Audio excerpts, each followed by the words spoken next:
What's happening, everyone, and welcome to this episode of In the Conversation. I am really looking forward to today's video. We're going to be discussing who has won the transfer window so far. Joining me is none other than my faithful sidekick, Ade Oladipo. Welcome, Ade. Sidekick, you must have... You're my faithful Must sidekick. be my twin that I've never met before. There's a little bit of an in-joke there because Ade and I do a podcast together called The Men's Room. You can check that out. And Ade introduced me as his sidekick. So I thought when I'm on home territory, I'm going to introduce him as my sidekick. So enough about that. Yes. This transfer window, it kind of got very hot almost immediately, didn't it? It did.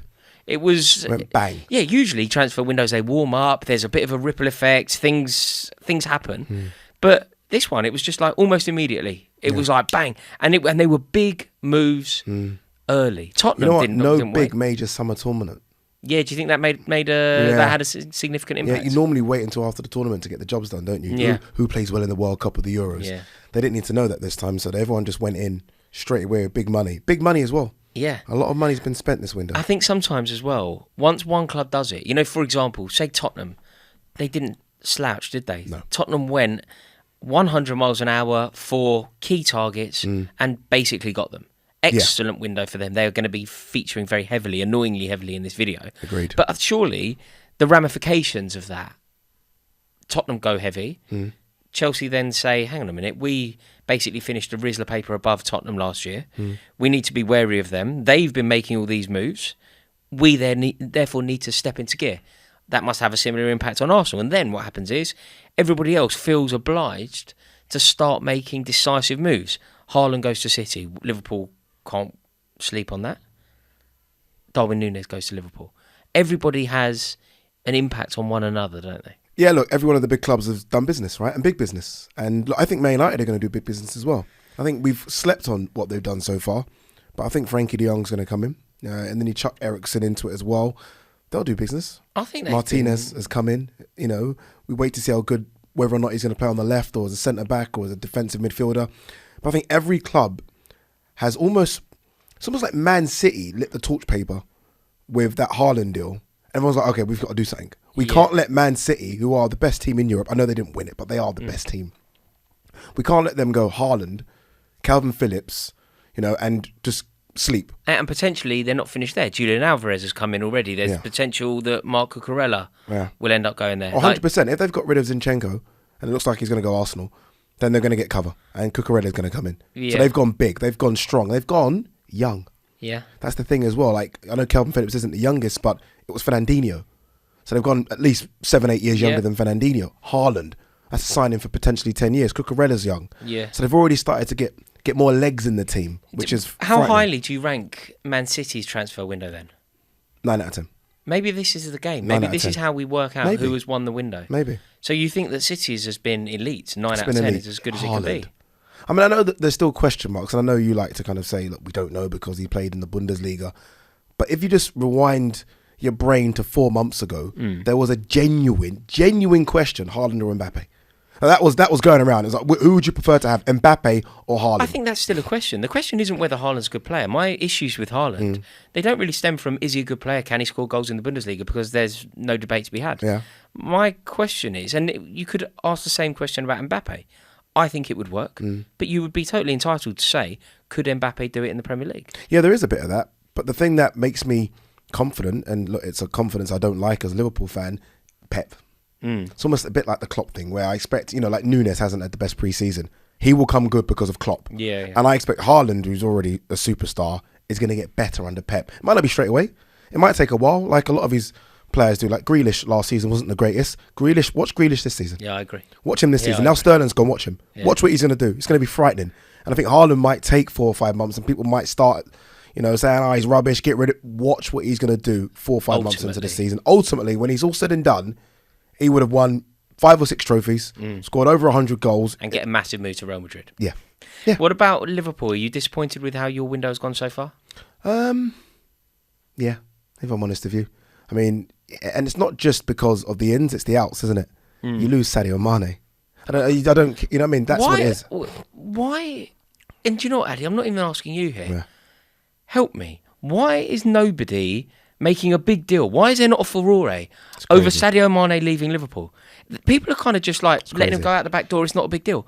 Crazy. Him leaving is so significant. He is so good. He is so vital to everything good that Liverpool have done under Klopp. Yeah. He is absolutely elite. Incredible. And you know when there was potential for Salah to leave, Yeah. everyone was like, whoa, you can't let Salah leave. You have to do everything you had to keep him. You have to completely give him everything he needs. And, Yeah, and I think as that's they've done. I As think they that's probably have correct. done. Yeah. Correct principle. I don't think that's incorrect.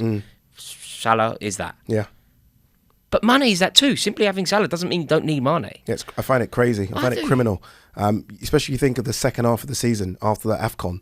He came back like a man on a mission. I think he started. People, including myself, were like, what's going on with Sadio Mane? Looks like he's a bit off. Came back from the AFCON. Honestly, just ripped it up. Addy. Ripped it up. False nine. Not Mate, even playing yeah, in his false position. nine.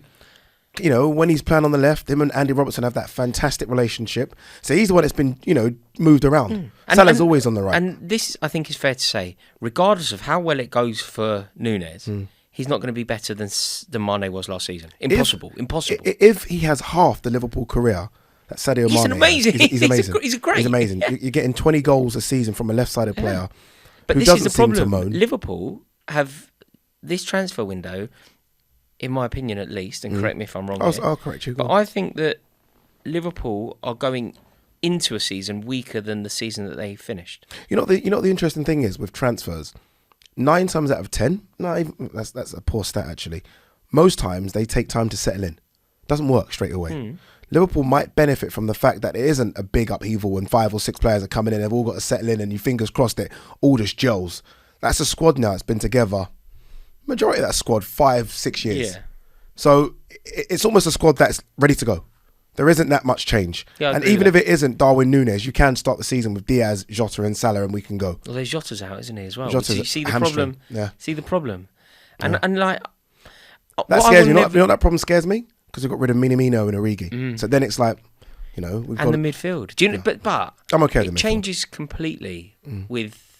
Say Jude Bellingham arrives at Liverpool, it suddenly changes the entire facade of Liverpool, doesn't it? You suddenly look at them in a completely different way. You do, because he's so good. Everyone But it talks about doesn't him. look like any business is going to happen. No, I think that's it. I think obviously young Carvalho came from Fulham. Yeah. In that midfield to bolster it, whether or not he's part of the And then it's the squad Harvey going Elliott's forward. and players like that, isn't Yeah. it? Can they step up? What's think Curtis so. Jones going to do? Yeah, I think so. Harvey Elliott's the one for me. Harvey more than Curtis. Like he's the one that looks a bit special, a bit naughty, and he's got that look about him, a little street footballer almost. I think he's... And then you add it to what the 3 will be, which will be Fabinho, Thiago, and Henderson, and then you have a look at Keita and your Harvey Elliott's and your Carvalhos, and look, you know what it is. This ain't sort of football manager, is it? No. In an ideal world, you get a Bellingham in. Yeah. Liverpool aren't like that. Yeah. We're not run by a state. Yeah. It is what it is. I mean, FSG aren't going to... I was shocked when they paid for Núñez, if I'm honest with you. Like when it went to 100 million euros or whatever it was, I was like, are they crazy? Yeah, it's not, So, not their model, It's is not it? their model. So if you were to rank Liverpool... 6. Bad. 6, bad. Yeah, bad. Bad. Yeah, I'm not... I remember when Carroll came in. I'm not saying Darwin Núñez is like that, but I remember when Carroll came in with Suarez and everyone was like, oh my God, Carroll's the future.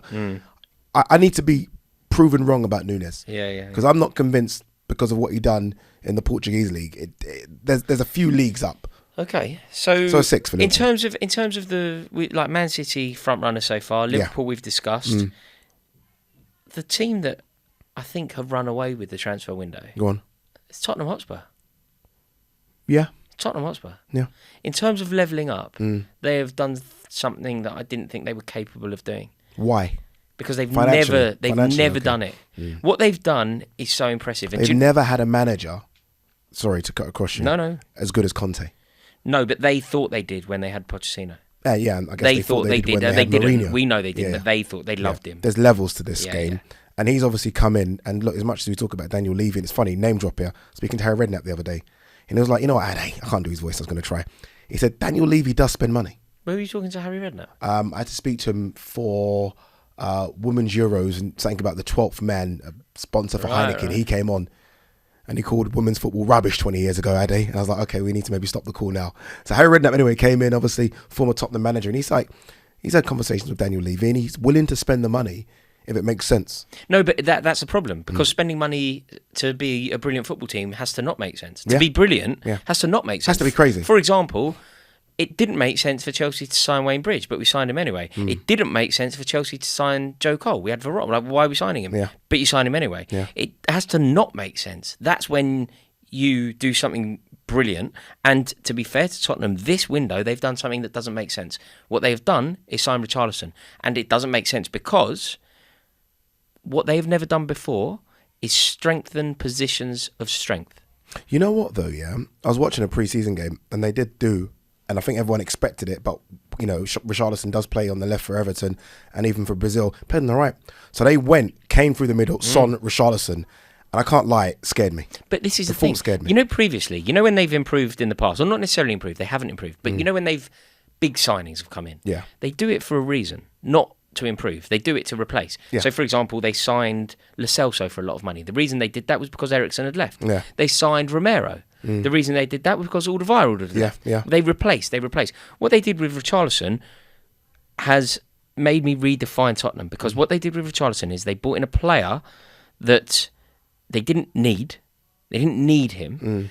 And they've brought in somebody who can play instead of Harry Kane or with him. They brought in a player that can play instead of. How highly do you rate him? He can play instead of Son. Do you rate him highly? In this role, yes, I rate him highly. By the way, I wanted Chelsea to sign him. Really? Yeah. I don't. I like him as well. I like footballers like him. What, the arrogance, the dark arts, the naughty. Look, he tried to punch someone the other day. You know, you're a Liverpool fan, right? Yeah.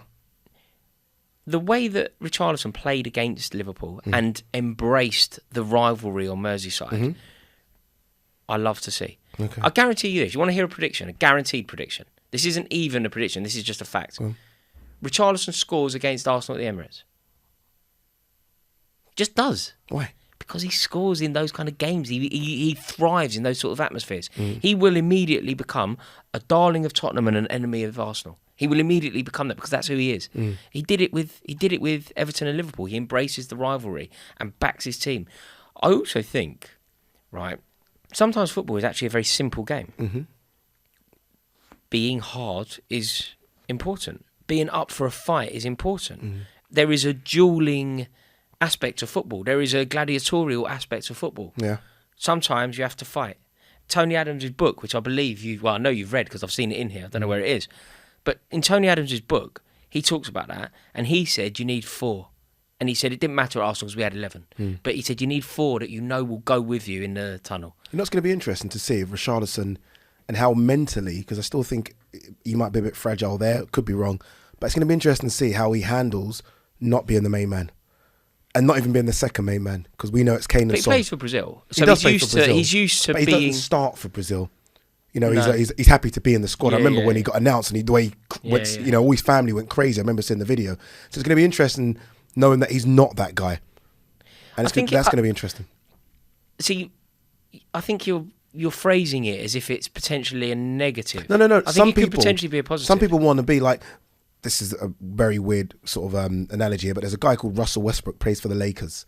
He was playing for a team before, and he was the main guy. Yeah. Give me the ball. I'm the guy. I'm going to win everything. He's gone to the LA Lakers who've got LeBron James.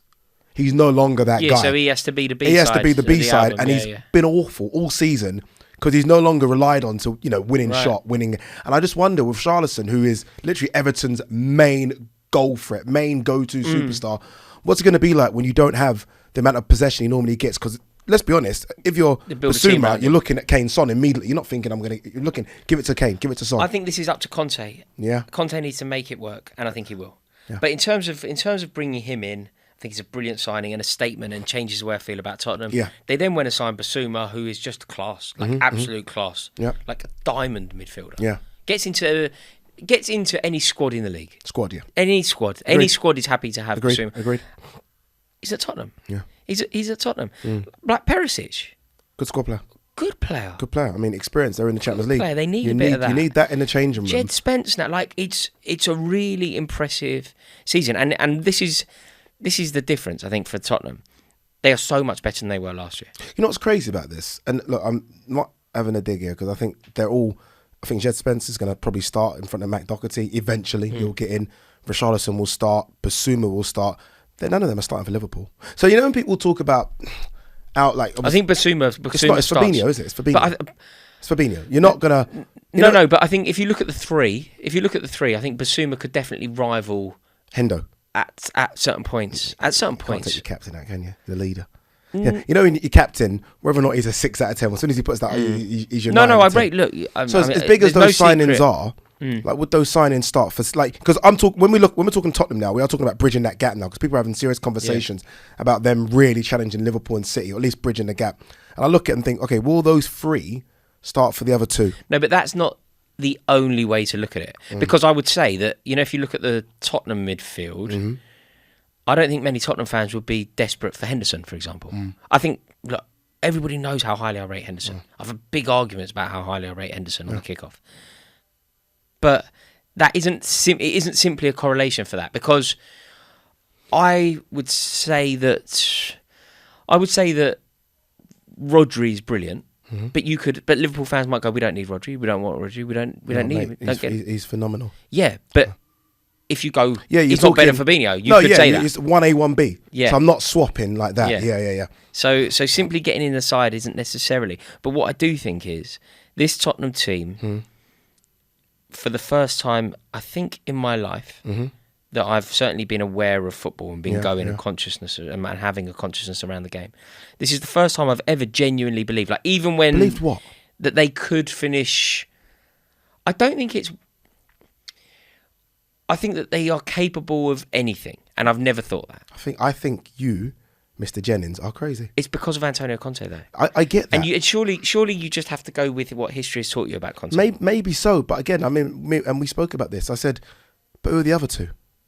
You know what I mean? If the other 2, no disrespect, Man United fans, if it was Ollie up there for United, I'd be like, or Arteta even. Oh wait, but if it was Klopp, anyone else at Tottenham, it's anyone else, and you're not even giving that conversation. No. But for me, I look at the other 2 and I think, like for the last 5 years, they've been number 1 and 2. I think Conte is as good. He is as anyone Klopp, else. Like I think he's as good as Klopp. I think he's as good as Guardiola. I think he's as good. I don't think, and I think we've seen it now. Apart from what happened the season before, you know, all the defenders out for Liverpool where they dropped off. The last 3 or 4 seasons with Man City and Liverpool, you lose 1 or 2 games. That's it. Yes. And as good as Spurs are... Yeah, they're not that. Mate, that's ridiculous. Yeah, what they're not going to do... Okay, are they going to go on a 14-game unbeaten run? I think we agree. Yeah. What they're not going to do is hit 100 points. No. But that's not what they're going to do. But what I think Tottenham could do is be the team waiting if it doesn't go... If everyone slips up. Yeah. If it doesn't go as you expect it to go for Liverpool. As it, you know, this happened very recently. Liverpool finished 4th in the league. Yeah. It went as you didn't expect it to. If that happens again... They are the club that are waiting at the moment, I think, Tottenham. Maybe. They are the club. Maybe. So I think if you were to rank their window, what are you thinking? 9. I feel like he's got every single target he wants. I don't think these are second choices. I think that's a 10 then. That has to be a 10. My only concern... What haven't they got that they wanted? Centre-back. I'm still not sure. I know everyone talks about Dyer. I'm not sure about I'm not sure about Dyer. I'm not sure about the rest of the middle either. No, I'm not sure about the rest of the middle. No. Like, I think Højbjerg does a job. I think he's all right. Yeah. I think... I'm in my own here, I know. But I don't think Harry Winks is as bad as everyone else thinks he is. I think he does a job. It's not enough. But it's not enough. It's not enough. If we are talking bridging the gap, playing Champions League football, it's not enough. But in terms of what they've bought in, it's solid. Recruitment-wise, it's ridiculous. Solid. It's ridiculous. I'm giving them a 10 on recruitment. Easy, son. I'm giving them a 10. I just don't think it could be better. If Perisic, everything he brings. Richarlison, everything he brings. Brasuma, everything he brings. Jed Spence now, everything he brings, particularly when you think of Conte moulding him. It's just ideal for Tottenham. My reason to give them an 8 or 9 is that I still... Jed Spence, fantastic player at Championship last season. Let's see, it's a big... that gap now, I think we've seen it with... what's that guy that plays for Fulham up front? Oh, yeah, Mitrovic. I think we've seen it when he's been in the Premier League. Yeah. 43 goals, I think, last season in the Championship. Let's be honest, he'll do well to score double figures, yeah. The jump from the Championship now to the Prem is... Yes, forget it. Good luck. I agree. So we'll see. But okay. good window. In terms of who else we need to discuss here, Arsenal needs to feature. Yeah. Because I would say that if we were saying one single signing, so we're doing transfer window. Yeah. But say that wasn't the game we were playing. Say the game we were playing was who has the best signing, the one single best signing, the biggest game changing signing. Arsenal. Changing the way that they play as well. Arsenal. It's Arsenal with Arsenal. Jesus. Because what Jesus will do. Everybody knows I'm a detractor of Mikel Arteta. I don't get it. I don't see it. I don't see the project. I don't see the vision. Not for me. But now we're going to know. Either I'm right or I'm wrong, and we'll find out at the end of this season because he's got everything he could possibly want. Because what he wants is a front four that attacks and all scores 12 to 15, 10 to 15 goals. That's what he wants. Front four. And that front four needs to be interchangeable, energetic, effervescent, chasing everything, running the channels, and being, the word I'll use here is mobile, right? Not.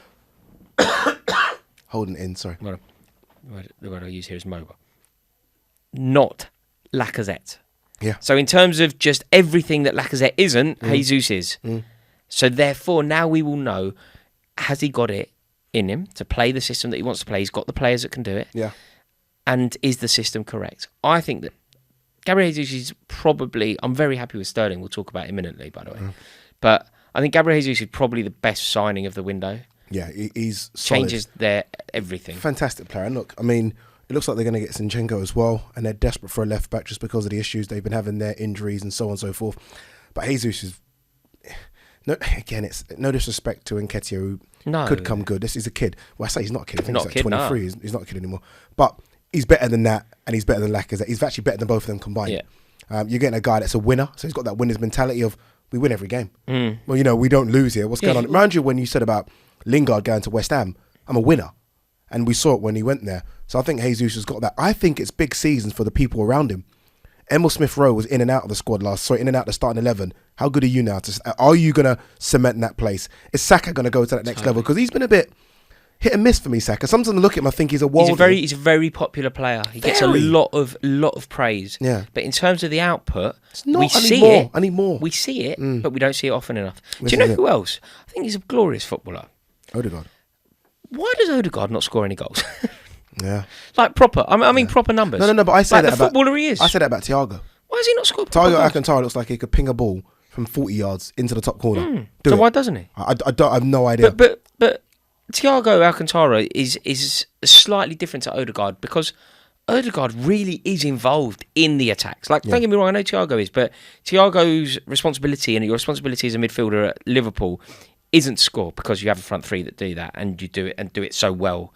Whereas I feel like Odegaard's responsibility is to score more goals. Yeah, like Arteta should be saying, it's 10 this season. Bro, it's more. It should be 10. The positions that you find yourself in, the technique that you have, the experience that you have, the way that you can play, and the goals that you can score. We've seen him score blinders. I think they're all going to have to step up to almost. It reminds me a bit when you spoke about Ruud Gullit at Chelsea, where players are just not on his wavelength. Yeah, and Varane. And basically, do you know what happened? Do you know what happened at Chelsea when that happened? When Ruud Gullit came in, a lot of players had to fall on their sword. Yeah, you're just not good enough. And then some stay, yeah. and maybe you get surprised. Like at Chelsea, I imagine that Chelsea signed Hughes and Gullit, and those two were on the same wavelength. Obviously, Mark Hughes is a glorious footballer. But the jewel in the crown from the crew that were there before was Dennis Wise. Dennis Wise was the captain and managed to evolve his position, become a central midfielder, and ultimately keep Didier Deschamps out of the team. Yeah. Didier Deschamps just won the World Cup, captain France to the World Cup. Couldn't get in the team always because of Dennis Wise. But your John Spencers, your Gavin Peacocks, your Mark Stein, to go. They all gradually... The 5'5" crew. Yeah, Craig Burley, a lot of them. Yeah. They all gradually had to say the club and we'll see it. We'll see it at Arsenal. I mean, you've got to... the team's got to evolve. I still think they're missing a midfielder. I know they've really looked at Tielemans. Yeah, can they break the bank again? Need that. Yeah, because you can't trust Partey because of his injuries, and Jack has hit. And do you know where I wanted them to? I wanted them. I didn't care. I wanted them to not. But do you know where I thought they needed to strengthen? Where? Centre half. I don't know. I know you've been saying this, but I think Saliba, who was he's a good player, but they don't fancy him. We'll see now. Saliba, Gabriel, and Ben White. Ben White's rubbish. No, he's not rubbish. He's not rubbish. He maybe is not as good as the top centre backs in the world, but he's not rubbish. I'm not having that. What is he? Maguire rubbish? You think? What are we saying here? I just don't see. Maguire or Ben White? I need to know what you're doing here. I mean, between those two, that's a ridiculous comparison. No, I'm asking. I mean, between those two, maybe Ben White. But what does that tell you, really? I just don't get it with Ben White. I honestly thought that Arteta would have looked at it and gone, "We really do need to level up." And look, I think Saliba could be the answer, and Saliba, Gabriel, maybe. But I don't think that is something that they're going to try. Because for one reason or another, Arteta doesn't seem to fancy him. Yeah, he likes a left-footed player on the left and a right-footed player on the right. Doesn't seem to fancy him. We'll see what they do. But yeah, Arsenal have had a good... Who else? They've had a good window, but it's pretty much one player. Which is all they needed. Really. They want to go up another level. They want to qualify for the Champions not League. Everyone, They finished 5th last year. Everyone can go 4 or 5 signings. Some can. But they did last year. They did last year, and I think that was like the big money, and then they've gone again. I think they need to go Tielemans. They need to go. If they get Tielemans, I think it changes everything. Yeah. But as of now, it's not enough. It's crazy, isn't it? How we just want our clubs to spend 200-300 million every single window. Have to. It's crazy. And the last one to discuss is Chelsea. Sterling in, Koulibaly in. Yeah. What's your average age of your centre backs now? 50. I'd say that's What's good. your average age of centre backs? Is Koulibaly a better player than Rudiger? No. Yes. No. Yes. No, he's not. Yes, he is. No, he's Yes, not. he is. We're talking about Koulibaly 2 years ago. Well, he's not. No, but He's not. you're talking about Koulibaly, who's been pretty much excelled for a decade. Yeah. Every summer, people are trying to sign And him. every single summer, no one's really pulled the trigger on him. Rudiger had 2 good seasons. No, I'm trying to say every single. You're right about Koulibaly. No, but every you single. can't get him from Napoli. It's not Why not? easy. Everyone else leaves Napoli. Everyone's gone. Oh, that's not true. Everyone's Hamzic gone. and that, they hung about. No, not yeah. Alan left. They go. They do go. The manager left. So when Ancelotti left, I thought, okay, that's it, perfect. He's gone now because we know they have no I think money. he had Napoli. a rapport with the fans as well, and I quite like to see that. But he's whatever. It's happened. How now. old is he? I don't know. He must be 40. Honestly, Koulibaly, he's been around forever. Okay, Koulibaly and Sterling, Rudiger and Lukaku. The levelling up is impressive. Oh, come on. Even if you say we say it that now. Rudiger and Koulibaly are similar, which I don't. You know what it is? Yeah, I think they are. But we say it now. But when you got Lukaku, when you got him, you're right. In the end, the proof's in the pudding. He was crap. But when you got him, Sterling weren't better than that. When you got Lukaku, I was arguing with you about Kane and Lewandowski. Do you know what? Like, I didn't say it. I daddy. didn't see it. I didn't. I agree. I mean, it'd be ridiculous for me. Yeah, let's not do that now. I didn't see it. We thought he was going to be. I thought he was going to be brilliant. Everything. And Chelsea would have Remember European the first champions. 3 games, I was like, oh my, he's too big, too Chelsea strong were for the everyone. European champions and all that. But a lot of people did see it. A lot of people did see that he wasn't the answer. Like, I mean, a friend of ours, Adam McCullough, was like, raw. He said everything that existed at Manchester United, does he score against big teams? What's his first touch like? What's his attitude like? That was all Man United questions. Yeah. He's like, he's the same man. And I was saying, no, he isn't. Antonio Conte, Inter Milan, that experience, he's not the same man. But it isn't like, I thought Lukaku would win, and I wish I didn't, but I thought Lukaku was the man, and I got it completely wrong. But there were people out there who definitely saw that he wasn't. Yeah, maybe so. But when we talk Lukaku, and whether we're wrong or right, he was always considered a top 4, top 5, number 9. Like you generally are talking world class when you got him. Hence why you paid 100 million for him. Just didn't work. So come out. on, Chelsea score out of 10. With Raheem Sterling, who I still think's got a few miles left on the clock. Not a lot of miles, by the way. I don't think he's. Oh, come off it. He's 27, but he's like an old BMW, No, isn't he? he's class. Come on. Yeah, He's the best player at our club. You've signed someone who's better than everyone else. Like, that in itself is impressive. Not better than Thiago. No, maybe different. Maybe not better than Kante. Maybe, Yeah, but yeah. it's best attacker. I mean, he's better. Whatever. He's your best attacker. Is by he far. better than? Is he better than Werner? Yeah. Is he better than Pulisic? Yeah. Is he better than Havertz? Is he better than Ziyech? You know what's going to annoy you, and I can't wait to revisit this conversation with Rory in a couple of weeks when you see his first touch. I speak to Man City fans, and I think you're gonna be annoyed. His first touch is fine, Addy. He's a brilliant footballer, and he's from North West London. So There we go. There you go. Okay, right. Cards on the table. Who's won it? Who's won the window? Spurs just, and I Behind mean City. just City. City have just signed one of the best strikers in the world, and think they've signed Calvin annoyingly. Phillips. Yeah, Annoyingly, I agree. Hopefully, that's the only trophy they'll win. yeah, this that's season. it. And the Audi Cup. Or They something. can put that in the trophy cabinet. Thank you so much to everyone who's watched this video. Really do appreciate it. Please click subscribe. It massively helps us out. Let us know in the comments below, who do you think won the window? And before you do anything else, make sure that you subscribe to my dear friend Adi Oladipo. The link to his channel is in the description below. I'm out.